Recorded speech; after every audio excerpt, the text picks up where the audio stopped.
was the most miserable I've ever been. Like, I didn't want to live. And I didn't want to go back there. It was painful enough that I wanted to change. And for all those years in therapy, I don't know that it really helped. And I was really lucky because when I first got out, and it was about 1.5 years before I went into therapy. I was like, no, I'm good. I've been meditating. I've been doing all this stuff. I'm really on top of the world. And it took me having breakdowns out here. It took me realizing that stuff didn't go away. Like, just because I got out and just because I'm in the world, it hadn't gone away. And it just kind of kept going down that line, especially when I found cocaine, because it went from like, okay, we're getting high and drinking to, oh, like we're making really bad decisions. We're doing anything we can to get more. And that was, yeah, I mean, I was supposed to go to college. Like I had said, I was going to take a year off before college. I was going to work construction. I was going to travel, and then I was going to go to college. Within 3 months of finding cocaine, I was driving down the road shooting somebody. Like, my life changed dramatically as a result of that substance and as a result of the kind of people I was around and the decision that I was making. And when I was up there, I just made a video saying that, like, yeah, I got out of prison 2 weeks ago. This is what I'm doing. Remember, I went home, and then by the time I checked my phone that night, because I still wasn't like addicted to my phone yet. I would just like turn it on and then turn it off. I was on TikTok. I had 10,000 views on that video. And so I called Katie, the woman who suggested it. And I was like, hey, is this like normal? Does this She goes, Jesse, I told you people were going to be interested. Like, this isn't normal. We're here for the introduction of In and Out. It's a movement to change the world. It represents all things and all of us at all times. It's about freeing ourselves of any prison. Welcome to In and Out Podcast, where I have amazing conversations with dope people who have been freed from some form of prison. I am Eric Gerald, and today I'm talking with Jesse Crosson as he takes us along his amazing and incredible journey of overcoming struggle and achieving great success. What's happening, my friend Jesse? How you doing today? I'm doing well. How are you, sir? I'm doing amazing. I'm blessed. Number one, I want to thank you for taking the time out of your schedule to sit down and have this conversation with us where we could try and impact others. I want to give you an opportunity to introduce yourself, tell us a little something about what you got going on, and then we can get into it and have another dope conversation. Yes, sir. My story starts a long time ago. I was one of those people who didn't know how to cope with the world or cope with life. I was always looking for my community and my people, and I found it in the wrong way, in the wrong place. Went to prison for crimes I committed just after my 18th birthday, and I was there for 19 years. I was sentenced to a long time. And I was sentenced to a lot more than that. I was lucky the governor stepped in. But since I've been getting out, I've been really trying to focus on how do we highlight these stories? How do we highlight what's going on? How do we highlight what's wrong with the system? Because it's not just me that experience that. It's the people who don't get out. It's the family members. It's the correctional officers who have one of the highest rates of self-harm and suicide and substance abuse of any job in the country. I mean, we have a system that hurts everybody who touches it. And so it's not just about one perspective. It's really about all of them. Yeah, that is incredible. I've reviewed some of the notes, listening to you speak about it. Like so many of us who have been through the system in one way or another, we've all experienced the many aspects of it, but hearing you talk about it, you truly get it. I'm listening to you say about how the system affects so many of us. And that's why, that's one of the things that I love about being able to have conversations with people like yourself who have been through it, so that we can impact others and so that we can make so many people out there see that, we're just all human beings. We're just like anyone else. When people look, I feel like when people, society writ large, when they view individuals that have come home, sometimes they think like we're like monsters or like we're so different than anyone else, but we're not. We're just like anyone else. And a lot of times, maybe it's society to blame for all the individuals that we go coming in and out of the system. One of the things that I like to, that I talk about is when people go to the prison, when we end up in there, I mean, it's not a walk in the park, but we end up adapting to being in there, and it just becomes a way of life for us. But what gets lost is, just like you said, so many other people that love us and that we love, that are connected to us. Nobody really hears from them or understands what they have to go through. Our children, our wives, our parents. Is so many family members that are touched in one way or another. That's incredible to me. You went to prison at 18. How long have you been home? 2.5 years. 2.5 years. Wow, in my mind, you're still fresh out. It feels that way sometimes. Wow. What did you go to prison for? I'll back up and start there. I committed a robbery and an unrelated shooting. I mean, there are a lot of details, but basically went into a place thinking it was empty, trying to steal money that somebody had told us was there. Somebody ended up being there, so instead of a breaking and entering, it was a robbery. And the shooting was basically like a kind of drug deal instance gone bad. You know, these guys had stolen a gun, they sold it to my buddy, he sold it to me, they wanted it back, but they didn't want to pay for it. They started threatening his girlfriend, got to arguing, I agreed to go meet him. It was just one bad decision after another, basically. Right. I get it. Were you... Like what type of life were you leading as a teenager? Like what led up to that? What was the mindset that you had, or what type of background do you have? Like, how did you end up doing that in the first place? So I have an interesting background because my dad was a criminal for most of his life, like the things he did, the life he lived, but he also was always trying to find ways to help people. So he was a substance use counselor, basically once I was born. And he was still using. So he would go lead a substance abuse class and then go shoot cocaine in the bathroom. And that was the kind of like stories I was raised around. But both of my parents got clean when I was young. So they kind of shifted over and they changed their life. It wasn't as crazy as it had been. But I still was raised with those stories. So my dad's bedtime stories would be like the normal bedtime stories you tell a kid. And then, oh yeah, I remember this one time we went to the border and we did this. And so I didn't really know what to think. I was living this kind of middle class, somewhat normal life, but with the stories that made me feel connected to this kind of gangster dream that he had lived. And, you know, I kind of went in and out of that. There were times that I wanted to be that. There were other times I just wanted to, I don't know, go be a lawyer or go to college or go do something good. But it was once I started kind of hanging around people. Like I said, I'd always been looking for my community and I never found it. Like I never found it when I was younger. I never found it in middle school. But in high school, I started finding people and we would drink and we would get high and we would do little things. And it felt like, okay, these are my people. Like I can trust them. We do things together. Like they got my back. And it just kind of kept going down that line, especially when I found cocaine, because it went from like, okay, we're getting high and drinking to, oh, like we're making really bad decisions. We're doing anything we can to get more. And that was, yeah, I mean, I was supposed to go to college. Like I had said, I was going to take a year off before college. I was going to work construction. I was going to travel and then I was going to go to college. Within 3 months of finding cocaine, I was driving down the road shooting somebody. Like my life changed dramatically as a result of that substance and as a result of the kind of people I was around and the decision that I was making. Wow. That's,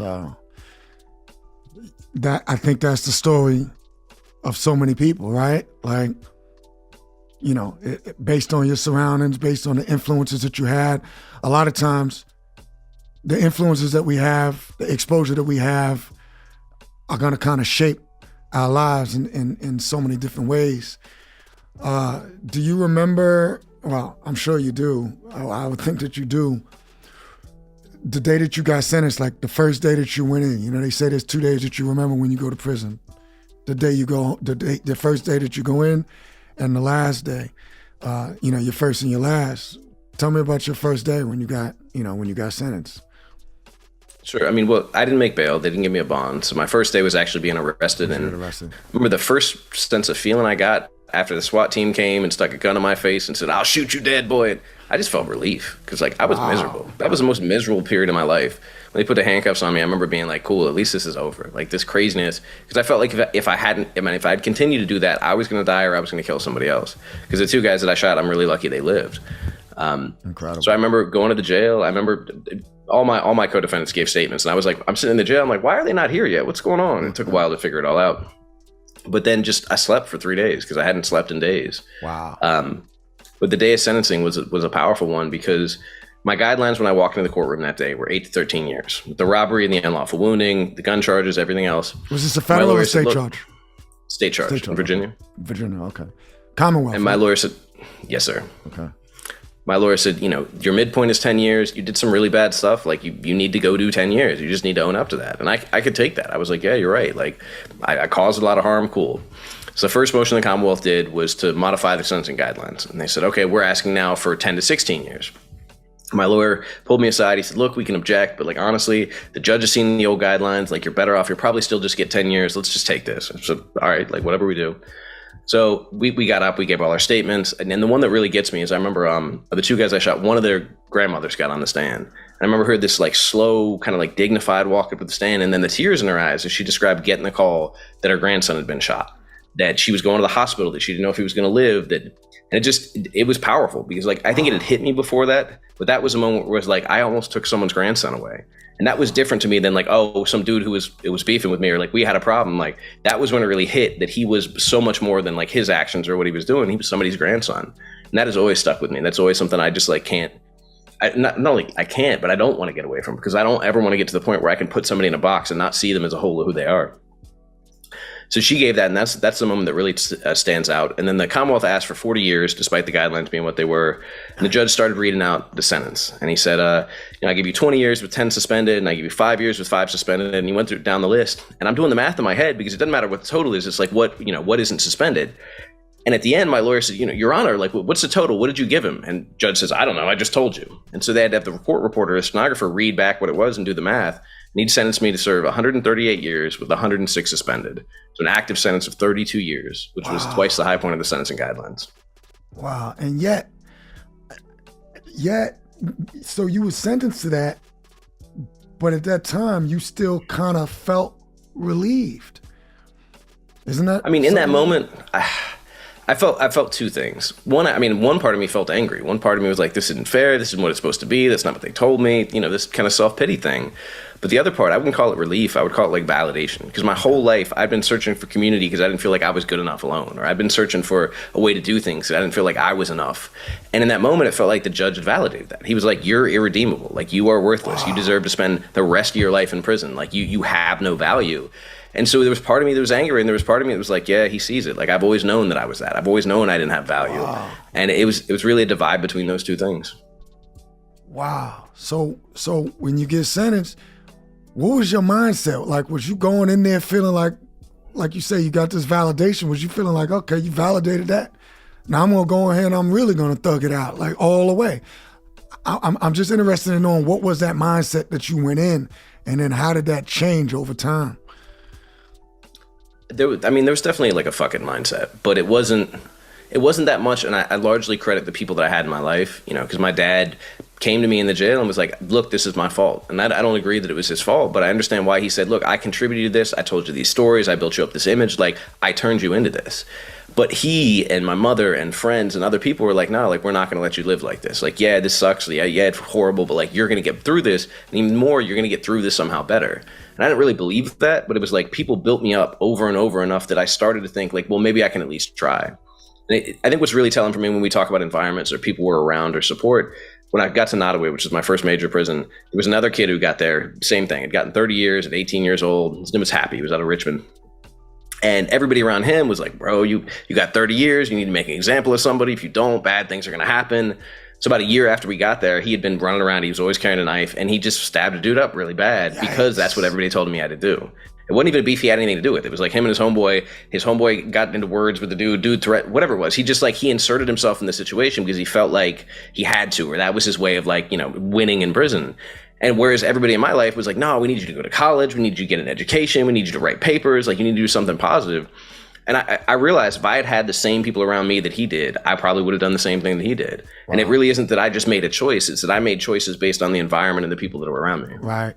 That's profound. I was just about to, I was going to ask you, about that strong support system. And if you didn't have that strong support system, how differently could your life have turned out, even with that experience of being in prison? So what were some of the things that you did while you were in there to make it through to where you didn't have to make example out of someone else? Were you able to take college courses? Were you able to take skills training and things like that in prison? Yeah, I was really lucky because, my mom had a lot of guilt for kind of her role in things. And so she literally paid for me to go to college out of pocket. Wow. It took 15 years. It was a little bit of money at a time, but she put stuff together to try to make that possible. Also, in the beginning, I didn't know what to do. I didn't know where I fit in. But once I kind of figured that out, once I figured I could add value to the people around me based on my knowledge or based on what I could do rather than trying to prove a point or be somebody that I wasn't, it worked. So I got a college degree, wow. Became a journeyman electrician. I helped start a peer support mental health program, got a bunch of articles published in the newspaper and online, mentored, tutored, just trying to find a way to better myself and then share that with the other people around me who didn't have the same opportunities. Adding value. So you started doing it while you were in prison, and obviously you still doing it now. You to be commended for that. That's no joke. And I want to ask you about the Second Chancer Foundation, but I want to, before we leave, we're at that segment of your life. I know you do a YouTube channel, right? Yes, sir. Where you talk about, what is life like in prison, Could you expound on that a little bit? Yeah, so, I was in for about 19 years. Wow. About 17 or actually 16 and a half years in, I put in for a conditional pardon, which is, we don't have parole in Virginia. There's no way to get out early except for going to the governor and basically begging for help. So I didn't feel like I had the right to do that until I had done the high point of the guidelines. Like, I was like, if they said 10 to 16 were the guidelines, what do I look like asking at 10 years or at 15 years? So I waited till 16 years. I started putting it together, and at 16 and a half years, I put in this petition and then just let go. Because, at that point, like 3 people would get a pardon at their end of their sentence because they had made a big campaign donation or because the governor had said something racist and you need some good PR by letting like a black or brown person go. It wasn't a reality. Like, it wasn't going to happen.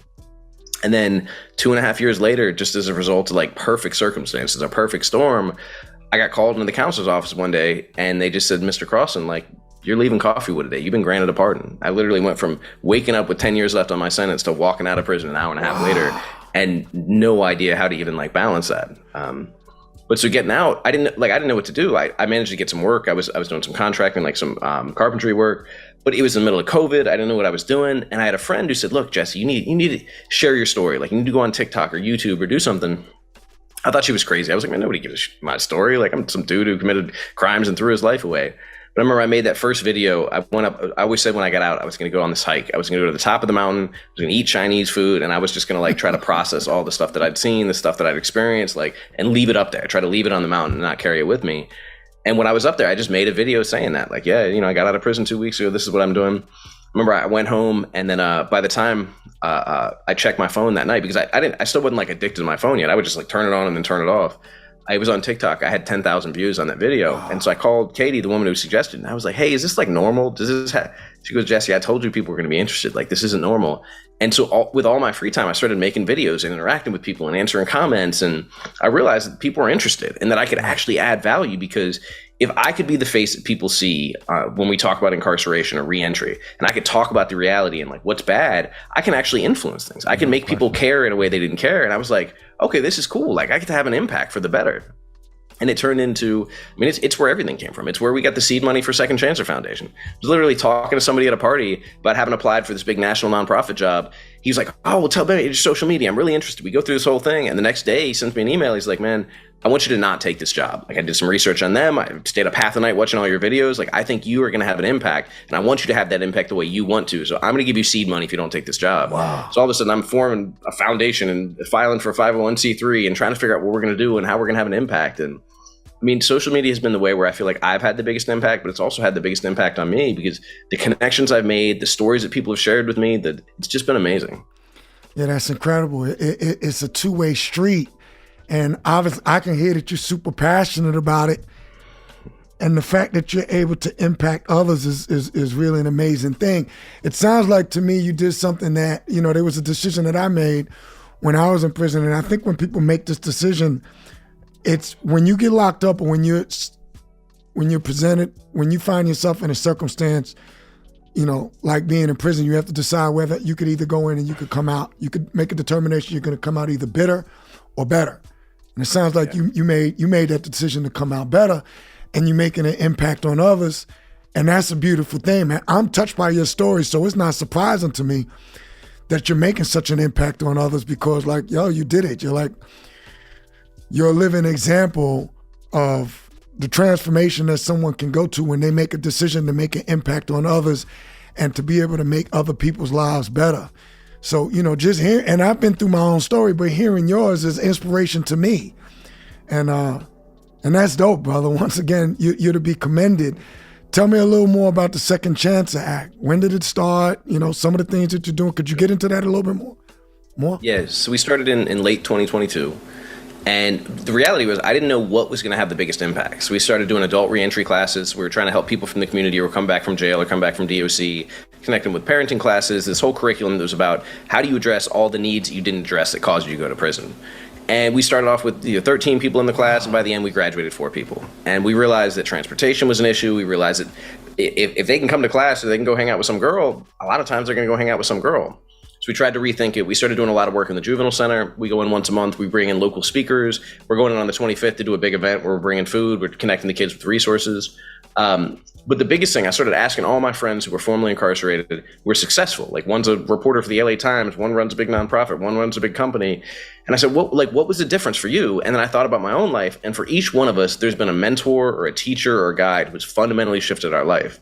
And I have that. I have somebody who reached out to me randomly and has gotten me into spaces that I never would have gotten into, and helped me see myself in a way I couldn't. So I said, well, how can we do that for other people? Because I can mentor like maybe 5 people, and so over here can mentor 5 people. I said, but what if we build a network? What if we build a way where we can get people from across the country who are interested in sharing their skills and their perspective?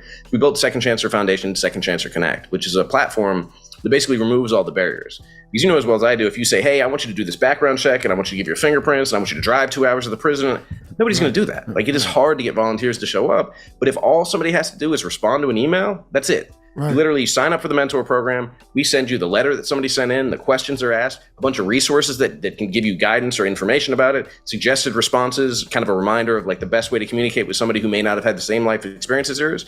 They get that email. All I have to do is respond. That letter's printed out. It's mailed back to the person. They receive it within a week. It's basically a no barrier process. So people in prison now, and I always wanted to do this. I was like, man, people are always talking about the internet, what they can look up. Like, I can't do that. Right.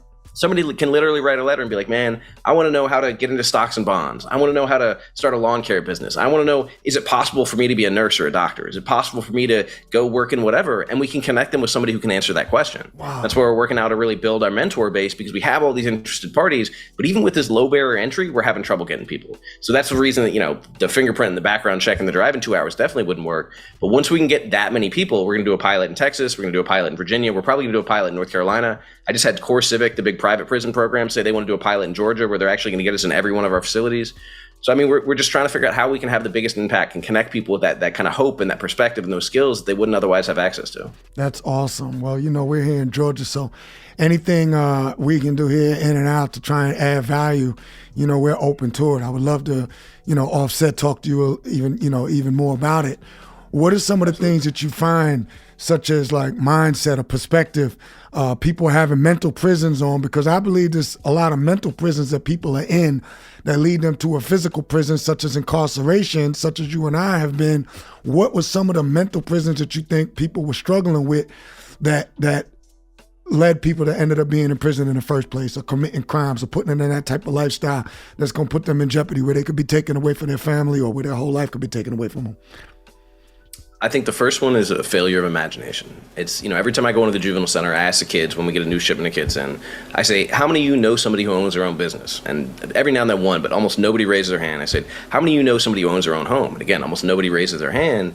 And if you're raised in a community where nobody owns anything, how are you going to believe and invest in yourself? Like, you believe, yeah, somebody can own a business, but not me. Like, maybe those people over there. Like, maybe somebody can be successful, but not me, those people over there. And they're kind of raised around these idols that aren't realistic. Like, nobody's going to become, not everybody's going to become what they see on TV. So what I want to do is I want to connect them with people who can show them, like, hey, I've been where you are, and now I run a construction company. Or I've been where you are, and now I hold office. Or I've been where you are, and now I run a company. And doing that really shifts. You can see the light come on in the kids' eyes. They're like, wait, like, you were here, and you're like, how do I get there? Right. And that's it. Like, we don't tell people what to do. We don't tell them what they need to do. We help them see that there's a possibility. And if they want help, if they want guidance, we're here to give them basically the story of how we got there and the resources we used. I would say the second one is kind of the mindset of, you talked about bitterness, like of bitterness and resentment, because it's really easy to get caught in that, because most people that end up in prison did not grow up in a fair start. They didn't grow up in a good environment. They grew up with a lot of things to complain about. But what I realized, and this was really the secret for me on the inside, is that I could spend all that time and energy being resentful and being angry about all the unfair things that happened to me, or I could spend that time and energy being grateful for the good things that I've found. And the return that I get from investing in the gratitude, investing in the good things in my life, is that it takes the power away from those things that were wrong. It doesn't mean they weren't wrong. It doesn't mean they didn't happen, but it means I don't give them power over my life anymore. I don't let that direct who I am and how I live. And that felt like the biggest prison for me to break out of, because I could be sitting in prison. I could be sitting in the hole. I could be sitting in chains and be like, you know what? I still have something to be grateful for. And I could smile. No matter what they did, they couldn't take that away from me. And that was the most powerful realization I had. That's amazing, Jesse. Sounds like we learned some of the similar lessons, because when I was in there, you know, and when I talk to other people, I tell them about that. It's a mindset, and it's something that you have to be able to focus on and teach yourself how to do, because when I first got my time, I was sulking in my own self-pity. and every day was miserable. But you know, there was a couple of people in there that had way more time than me left, and they had already done way more time than me. When I got 12 and a half years, they were looking at me like, yo, you got off light. Yo, you a short time. I was like, yo, 12 and a half years doesn't sound like short time to me, but they was also telling me, yo, focus on yourself. And when I started focusing on myself and really realizing that life, like things could always be better, but they could always be worse. And then I started learning when I was in prison that it's a decision that we make every single day that we wake up. It's a decision for me to be happy. It's a decision for me to be thankful. It's a decision for me to be grateful. Now, my life is not over. Like, there's more chapters to be written. And when that happened to me, I was able to find happiness in prison. So it's just really amazing me listening to you, like what you said. I can tell immediately that you get it. The second chance of foundation sounds amazing. And there's something else that you said, like, it really touches me and it hits home. And it's one of the things that we aim and that we strive to be able to do by talking to people like you, because you said a lot of people ended up in prison, in your opinion, because of the mindset that failure of imagination. And why could they not have their imagination? Because they hadn't seen it. They didn't meet people in their neighborhood, or they didn't know people in the neighborhood. They might have seen people on TV or in the movies or in books, or they heard about it, but that almost makes it seem like it's unattainable, something that they can't reach out and touch. So when they're able to reach out and touch those people or see them or people that look like them or come from where they've come from, then it makes it more real that they can do it. And that's exactly what you're doing by having this amazing conversation on this show. Because to me, I said, you know what?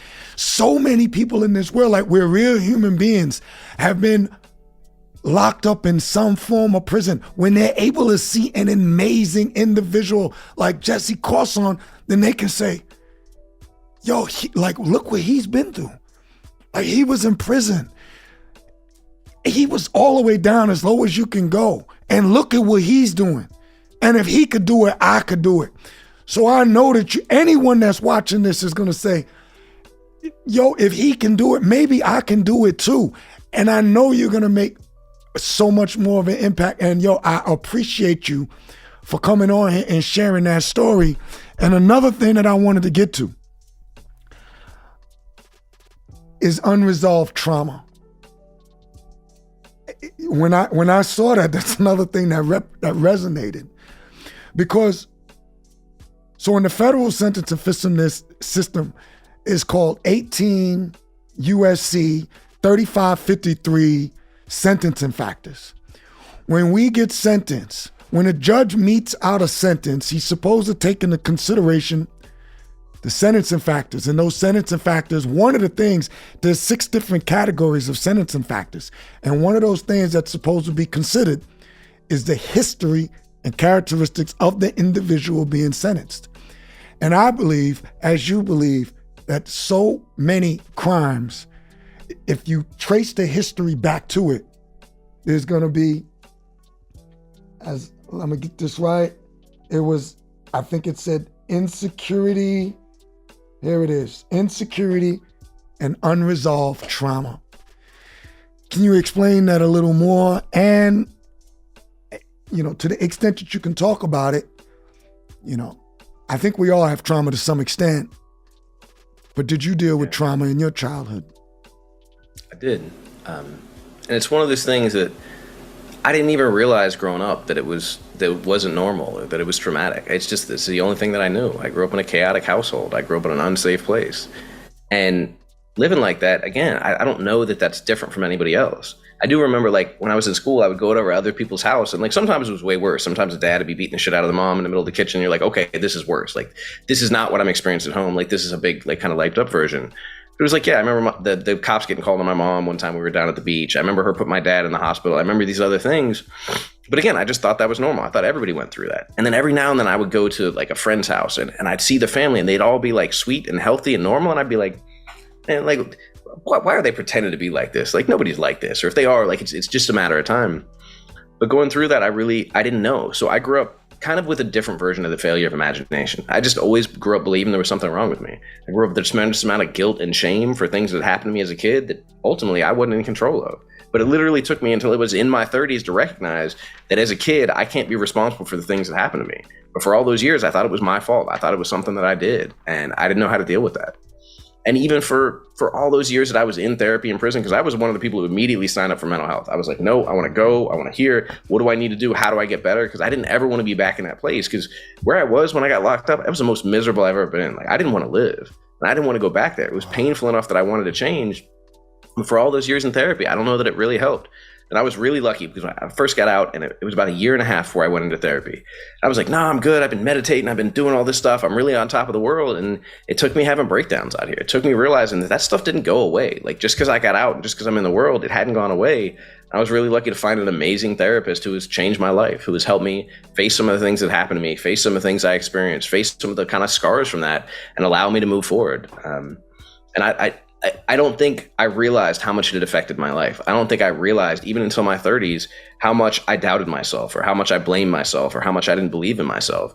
But when I look at that, and I look at all the people around me who don't have the opportunity or don't have the framework to understand that this is trauma, who just believe that there's something fundamentally wrong with them, just believe that there's something that makes them broken or different. Like, they don't have the framework to recognize there's a way out of that. And unless we give them that framework, unless we provide that treatment and that therapy and that support, they're going to live like that for the rest of their lives. And you can't expect somebody who lives in that place, just like the kid who's never seen anybody be successful or have a business or have a home, you can't expect him to believe that that's possible. You can't expect that kid who believes he's broken to just suddenly change and be better and like live his life in a different way. He's living his life with the assumption, with the understanding that he's broken and that he's no good.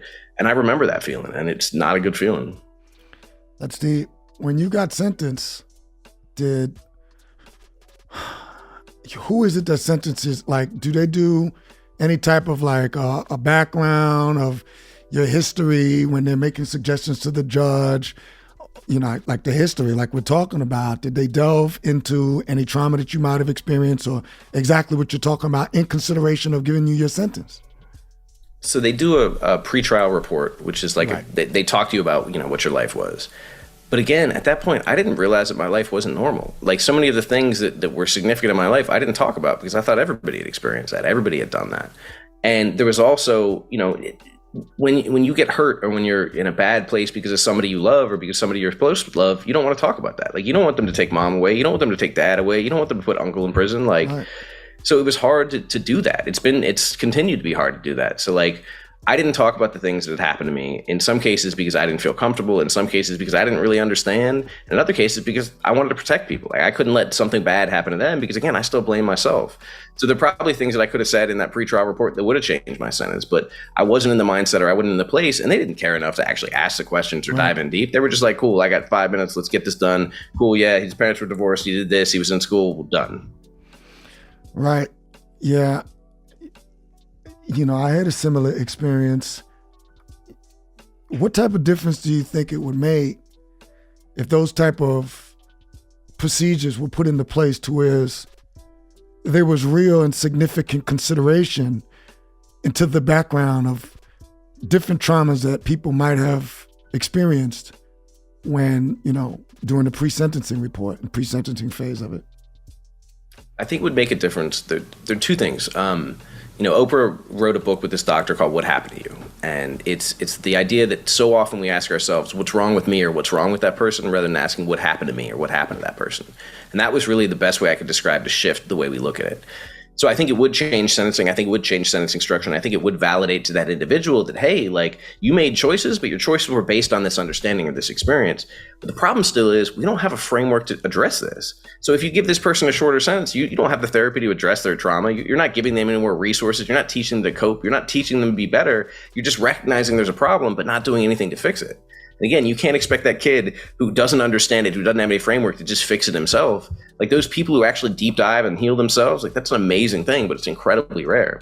So I think that we both need to recognize it and look into that and take that into consideration, and then also structure incarceration around that. If we're going to lock people up, why are we locking them up to make them worse? Why are we not locking them up to make them better? Why are we not locking them up with the people who can guide them and train them and teach them and help them heal? Instead, we're locking them up in places that are even more traumatic than where they came from. Right. And that's been a multiple decades long struggle and tug of war. between, I guess, the criminal justice system and trying to, a whole tough on crime mandate. And, a lot of that to me is manufactured by the way that we handle individuals and society. And it's a shame. When you got to prison, you, like it's probably the first time I'm saying this publicly, but I also, I went to see a therapist, like, while I was in prison. That was my first exposure to ever dealing with anything like that. And, I would say, listen, it helped me to some extent. It didn't solve the problem of what I was dealing with being in prison, and losing your family and being separated from your wife and those type of things. And I was in the federal system, and I know that all state system, every state is going to be different. What was it like? I mean, did you feel that the therapy was somewhat helpful? Was it the beginning of I know you mentioned that was the beginning of getting you to even kind of look at that type of thing. Could you tell us a little more? Yeah, it was, I remember the first person that I worked with was really well-intentioned and really sweet, probably not the best trained or not the most competent, but it was just, that was what mattered, was the attention and the validation and somebody willing to give me the time and validate my feelings. Like, it didn't matter if the training wasn't there. That was the beginning of being like, oh, maybe I do matter. Like, maybe this is worth looking at, or maybe this is worth healing. Over time, I was able to, I had a few absolutely horrible therapists who like broke ethical lines and did some really messed up stuff, but I had a few that were really exceptional. There was one at the end who I actually was lucky enough to be able to meet on the outside and thank and basically say, like, you changed my life. Like, you gave me a different understanding of myself. You helped me see myself in a different way. So it was really hit or miss, and it really depended on the individual. And they were short-staffed just like everybody else. They didn't have the resources, didn't have the time. Often they didn't have the training. But there were a few individuals who made it worse. There were a few individuals that made it better. And there were a lot of people who just kind of showed up and did the best they could, and at least made me feel like a human being. Wow. And that's life, right? There's going to be, some people that are better than others, and then it's going to be, based on the individual. So, I mean, I would kind of say that that's the same thing on the inside and the outside. When you got towards the end of your sentence and coming home, so for you had no idea that you was going to get out, right? And then it just happened just like that. I guess you can't really be prepared, but like, how was that coming home? Like, tell me about the day that you actually walked out. How did you feel? Did you feel that you were prepared? Were you afraid? What was it? I didn't know, so I didn't have specific plans, but I had spent my entire bid preparing, taking parenting classes in case I wanted to be a parent, doing therapy, doing self-help books, reading, preparing, learning everything I could. Like, I wanted to be as ready as possible. Somebody told me when I was young, and I wish I'd listened to this when I was younger, they said options are better than plans, because if you have a plan fall through, you got nowhere to go. But if you always have options, you're okay. So every choice I made, I tried to make a choice that would create more options for me. But even so, so I got out. I had developed a relationship with this woman who originally did a story on me. She was a local reporter, and then we'd become friends. And then at some point she was like, hey, I can't be your reporter anymore. Like, this is getting personal. And we were in this relationship. We'd never met in person. So the day I got out, I was meeting my mother, and I was meeting the woman I was in love with for the first time ever, which is just bizarre to say.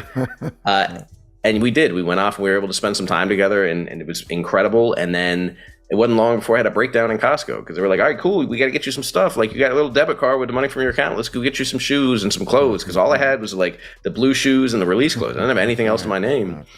And Costco was too much. Like, that was not a good idea. I just I had a breakdown. I went to a knee and I was like, I can't be here. We got to go.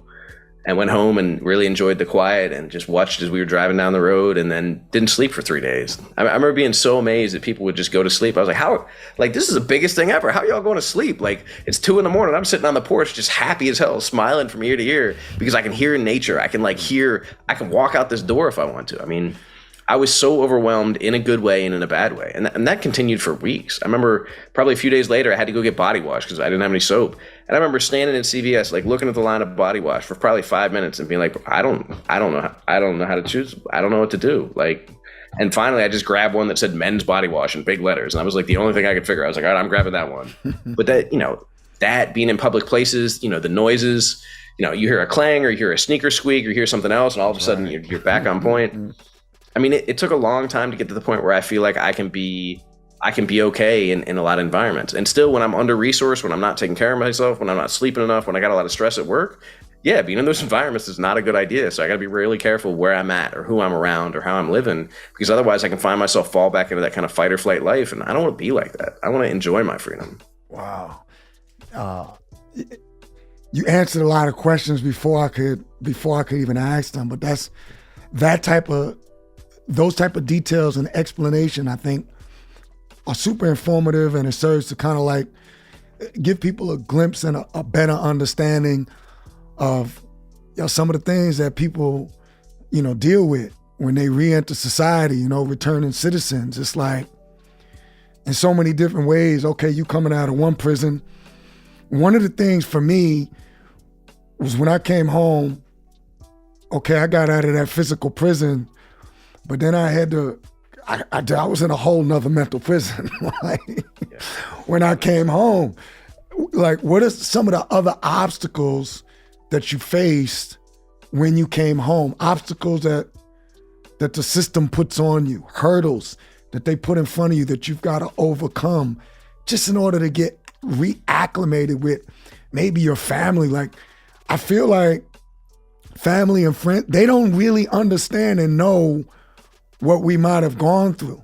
So sometimes some people might be afraid of you, or they might be looking at you like you're a little different, or like you're a little weird, or like, man, what exactly did this person go through, or what is he thinking? And did you have any experiences like that? And I'm asking you, who, similar to myself, I had a very strong support system when I came home. And it sounds like you did too. What about people that come home that have no support system at all? I think about it because I was able to, like I said, I picked up some work doing contracting, and I think about the guy who has to go out and go straight into a job at Wendy's or some chaotic environment or a warehouse and have all that noise and all that craziness. Like, I had breakdowns regularly without any of that stress. I remember my girlfriend coming in and just saying something, and all of a sudden me just like losing it and not knowing why, not knowing what was going on. And just thinking, if I didn't have that, like if I was still living in some halfway house, if I was scrambling, if I didn't know how I was going to get enough to eat, if I didn't know where I was going to sleep, I wouldn't be able to deal with this. Like, this would push me over the edge. And then when you think about the barriers, I mean, the mental health side was a huge part of it because there was no help. I remember like one of the conditions of my conditional pardon was that I had to get a mental health evaluation and a substance use evaluation. So I went to the local community service board. They were like, yeah, maybe like 6 months, 9 months, like we'll see if we can fit you in there. So I had to pay out of pocket to get this evaluation as one of the conditions of my pardon.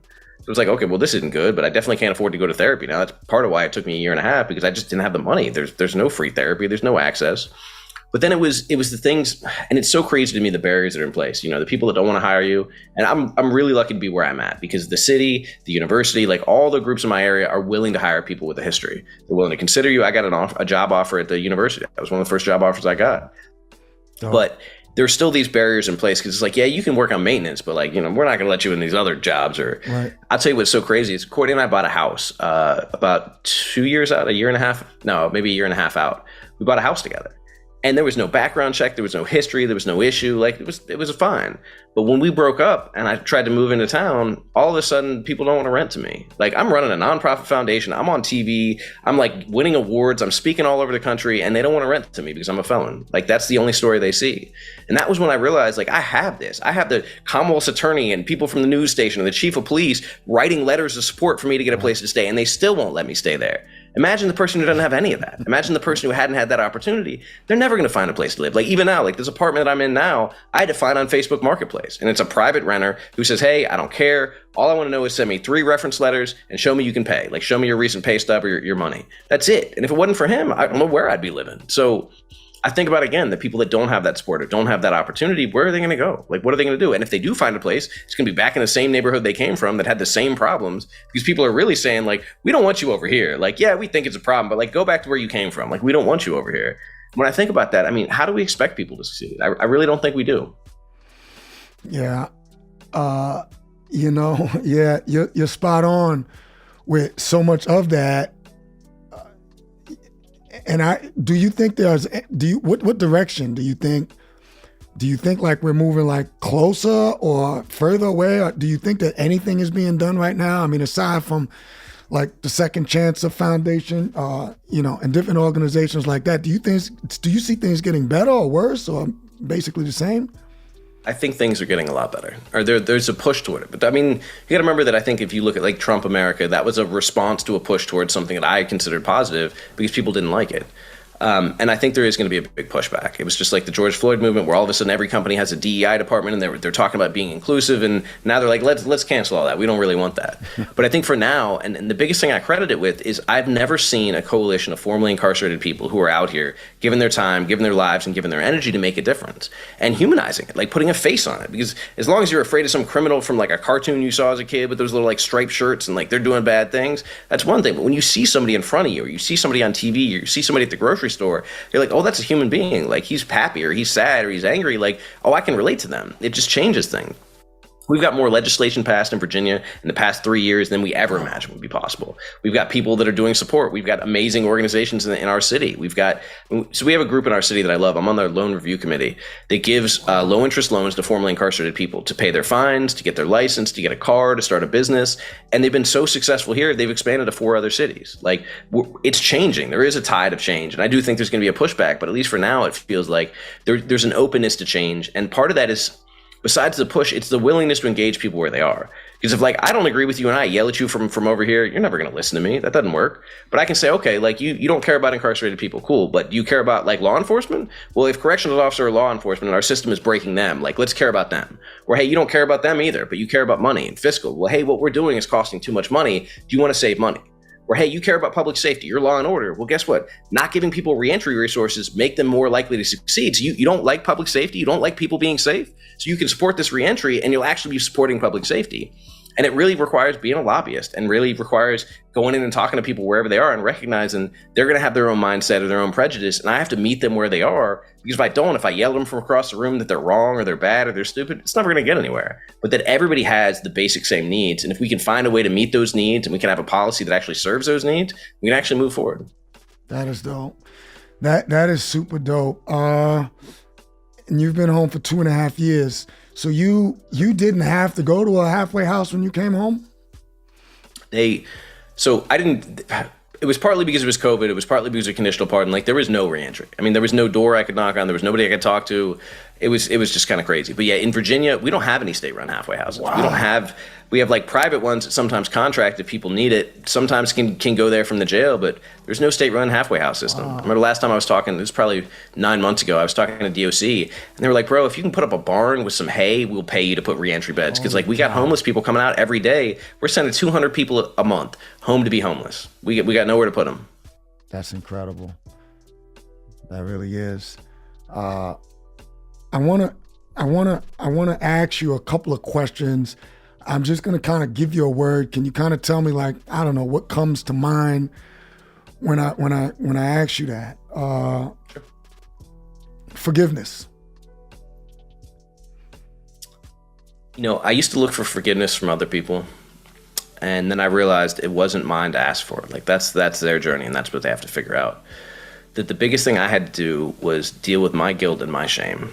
And the way to do that wasn't to just forgive myself and give myself permission to do it again, but to address all the things that led me to do the things I did. All the insecurities, all the pain, all the trauma, all the anger.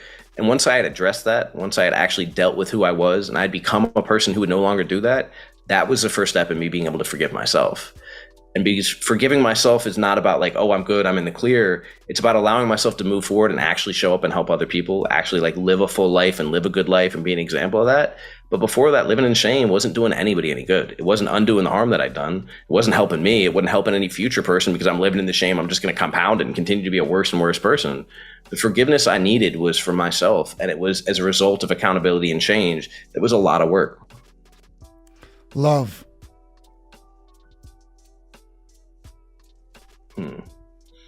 That's a good question. Somebody asked me that the other night. Did they? Really? You know, like I think I said, I've been looking for my community or my people for my whole life. And I've looked, you know, I've chased it through sex or through relationships or through, you know, kind of like illicit bonds or like, you know, bad association. But what I find is when I meet people, when I'm able to have like a genuine, engaged relationship, even if it's for a moment, even if it's a stranger on the street or it's somebody I've known for years, it's not about any of those things. It's about like vulnerability and connection and fully being with somebody else and seeing who they are and accepting them and being fully myself and them accepting me. And I've literally gone into tears with that with friends because I've just told them something that I was ashamed of or I was worried about or how I was feeling. They didn't flinch. They just accepted me as who I was. And I think that's it for me. It's being able to show up fully as myself and accept the next person and be accepted by the next person. Pain. Well, what comes to my mind, if you ever seen Roadhouse, is Dalton says, "Pain don't hurt." I always said that dissociation was my superpower. Because I remember like getting tattoos or going through things or like being worried about. I was always nervous to get into a fight, but in a fight, I didn't care. Like, you can hurt me as bad as you want. I'm not gonna feel it. It really wasn't until afterwards. So I think for the longest time, I saw pain as something I just had to figure out a way to get through, and therefore I didn't really think it was possible to change it. And I do think there's some pain that's inevitable in life. But I definitely made decisions over and over that were causing pain to myself. And I had to decide, do I want to make a decision that's going to actually like put me in a different place, or do I want to make the same decision because I hate myself or I'm punishing myself or I think I deserve to be hurt? And I think that pain was one of those things that I finally started paying attention to, and I finally started being able to feel. And that let me actually make different decisions that were not around that shame. They were around like, no, I want to live. I want to feel better. I want to have a better life. I want to have a better life for other people. And it really took like experiencing that and not dissociating and running away from that. I got 3 more. Okay. Freedom. There's a Nina Simone song. Every time, birds flying high, every time I hear that intro and then the beat drops, it just like, and it makes me want to cry. I don't know. There's something about that I just can't describe. It just feels so close to home. And if I had to describe freedom, that would be it. It would be that song. What's your passion, Jesse? I'm really trying to figure that out. I can give you the macro answer, but I'm not sure what the micro answer is.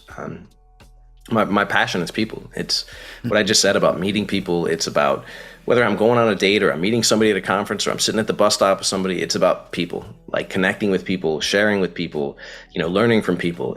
That's where I thrive. That's where I find the greatest meaning. That's where I find the greatest purpose. That's where I find the greatest joy. And I don't know if that means I want to go back to school, if I want to be a therapist, if I want to continue to do what I'm doing. I don't know what that looks like, but I know that I want my life to revolve around people and connection. And the last one, what does in and out mean to you?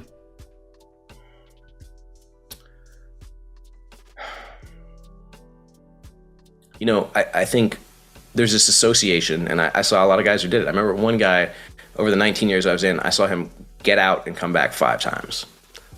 And he was a guy who lived in and out, and that was who he was. It was his life. He didn't know any better. He couldn't break out of that cycle.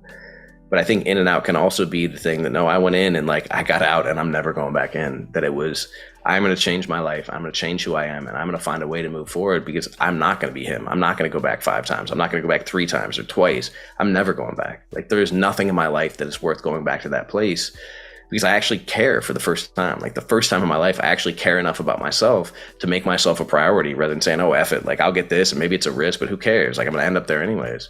So I think as I began to like care about myself and love myself, the whole understanding of in and out changed from, yeah, I'm going to be in and out over and over to I'm going in once and I'm getting out once. Jesse, that was dope. I want to reveal something to you. So this was my version of rapid fire, which I got from Larry King, who was on CNN. And I wanted to do it. And you just come across as so authentic and so real. And I'm happy that I was able to start it off with you because you gave us some really, really profound, some profound thought was put into your answers with these. And I think it definitely gives me something to think about.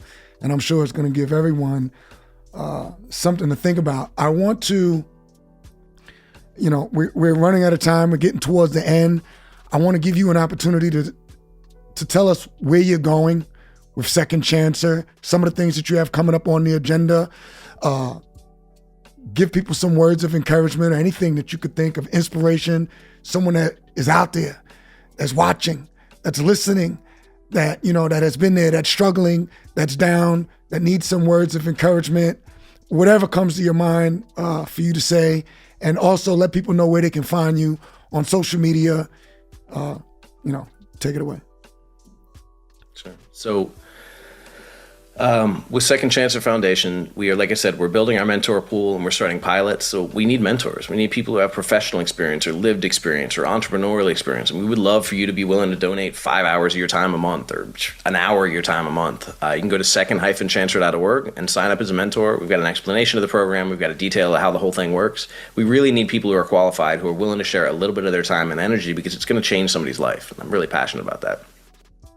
Coming up, we've got I'm going to the National Association of Reentry Professionals Conference in Nashville. We have a local conference. We're doing a reentry simulation. I'm really excited about that.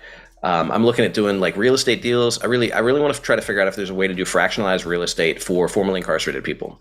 Because as it is right now, you can take your money, you can stick it in the bank and make 5%. Okay, well, like, what if I can give you 7% and you can know that your money is going toward providing housing and priority housing for formerly incarcerated people or for victims of crimes or for veterans who can't otherwise find housing? Like, I want to try to figure out a way to take what people are using to profit and turn it on its head and create a way to actually provide resources. Like, when we talk about affordable housing, it's not, okay, well, I got to do this because I said it. Like, how can I prioritize this? And it's something I'm really interested in. I don't have any experience with, but it's something I'm trying to do on the side. As far as what to do, I can't tell you how many DMs I get from somebody who's getting ready to go in or is afraid they're going in or just got out or, is just struggling in their lives, people struggling with addiction, struggling with trauma. And there's no easy, like, silver bullet. And I think that's the first thing I would say, because a lot of times people want the answer, like, what do you do? And that was my whole life. I was like, what do I do? There's got to be something. And what I found is that, there's a quote that says excellence is a habit, not a quality. And so it's really about not some big decision or some big change. It's about the little things that we do every day. So it's every day I had to build a routine. I focus on gratitude. I focus on mindfulness. I meditate. I interact with other people. I stop and check in with myself throughout the day. I feel my feelings, which I do not like doing, but I have to feel them because otherwise they build up. So I try to build this framework and I try to surround myself by people who are living the life that I want to live.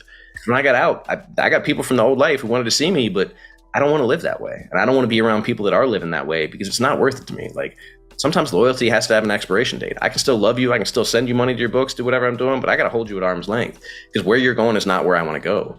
And it took a long time for me to recognize that I was important enough to make that decision, that I didn't have to love this person more than I love myself, that the other way around, if they don't put me first, if they don't care enough about my well-being, that's not really my friend. That's not really my partner. And I had to recognize that.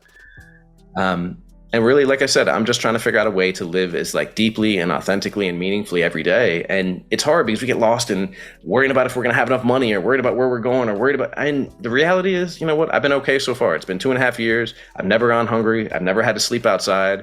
Whatever's going on, it's going to continue to be okay. Maybe this project's going to fail, but I'll just do another one. Maybe this relationship's going to end, but I'll just find another one. And just learning to trust day by day that I'm going to be okay and kind of get out of that scarcity mindset. And if you're interested, you can just find me. It's Second Chancer it's CHANCER on pretty much all the socials. You can look up my name. You can look up Second Chancer. It usually comes up. I got weird articles in like Newsweek and different stories. I just did a thing for the LA Times, which is really cool. And I'm just excited to connect with people. I always tell people, like, if you see me on the street, stop. Don't leave a comment 2 days later. Like, I thought I saw you, but I want to, like, stop, talk to me. Like, that's why I'm out here. I love connecting with people. It's my favorite thing in the world. If I have time in that moment, I'm going to stop. I'm going to talk to you. I'll shake your hand. I'll give you a hug. Like, wherever you're at, you want to share something with me, you want to ask something, I'm happy to do that. It's like, that's where I find meaning in my life. Well, listen, for one, I want to thank you so much here in and out. We really appreciate you coming on. You are an amazing individual. And I want to say to all of y'all out there, listen, this man, this human being, this amazing individual, Jesse Crosson, y'all heard it. This man has an amazing story. He served more time than a lot of you have even been alive, but he is truly here in the flesh, living proof that you can turn it around. The book has not been written. More chapters are to be written. Never think that it's over for you. This man has served as a true inspiration to me. I admire him, and you should too. I have learned so much from him, and if you were listening, you should have learned also. So keep listening. I want to say this. I want you to pay attention. The man has been dropping golden nuggets since the time he came on. He told you that excellence is a habit. Loyalty has an expiration date.